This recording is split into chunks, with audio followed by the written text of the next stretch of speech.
বৌমা, আজকে রাতের খাবারটা দিলে না? ও, আপনার কথা তো ভুলে গেছি।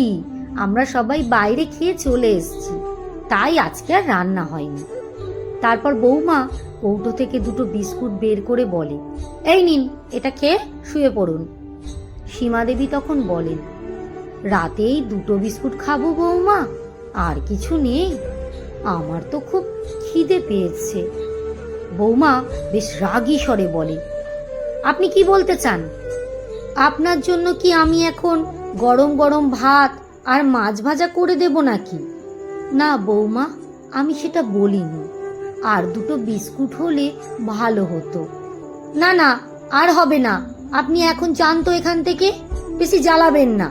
খুব ক্লান্ত লাগছে, বিশ্রাম নেব। যান এবার। বৌমার মুখে এমন কথা শুনে সীমা দেবী দুটো বিস্কুট নিয়ে চলে গেলেন। পরের দিন দুপুরে সীমা দেবী একটু বেশি ভাত চাইলে সীমা দেবীর বৌমা বলে, না, ভাত হবে না।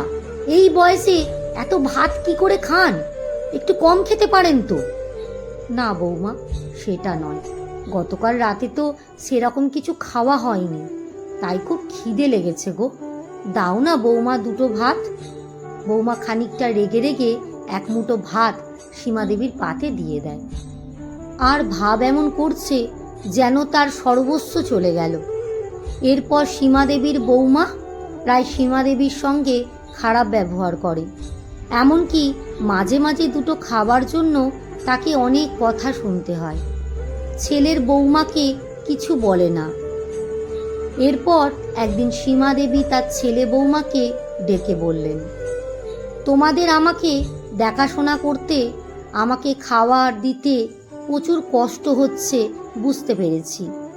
তাই ভাবছি আমার যা বিষয় সম্পত্তি আছে আমি সব বৃদ্ধাশ্রমে দান করে দেব, এবং আমি নিজেই বৃদ্ধাশ্রমে চলে যাব।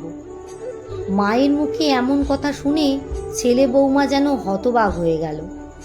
ছেলেকে দেখলাম বৌমার ওপর চোখ রাঙাতে লাগলো। তুমি মাকে একটু ভালো করে দেখাশোনা করতে পারো না? এবার থেকে বলে দিচ্ছি, মায়ের খেয়াল রাখবে, মায়ের যেন কোনো কষ্ট না হয়। ছেলে তখন মাকে বলে, মা, তুমি আর 1 মাস আমাদের সঙ্গে থাকো। যদি দেখো তোমার সঙ্গে খারাপ ব্যবহার হচ্ছে, তাহলে তোমার যা ইচ্ছে তুমি করো। সীমা দেবী তখন বলেন, ঠিক আছে, আমি 1 মাস তোমাদের সময় দিলাম। এরপর সীমা দেবীর সুখে দিন কাটতে লাগলো। খুব একটা আর কষ্ট হলো না, কারণ সম্পত্তির ব্যাপার বলে কথা। আসলে আমার মনে হয় মা বাবার যত অর্জিত ধন সম্পদ মৃত্যুর আগে পর্যন্ত কোনো ছেলে মেয়েকে দেওয়া উচিত নয়। তাহলে হয়তো বৃদ্ধ বয়সটা একটু হলেও সুখে কাটবে।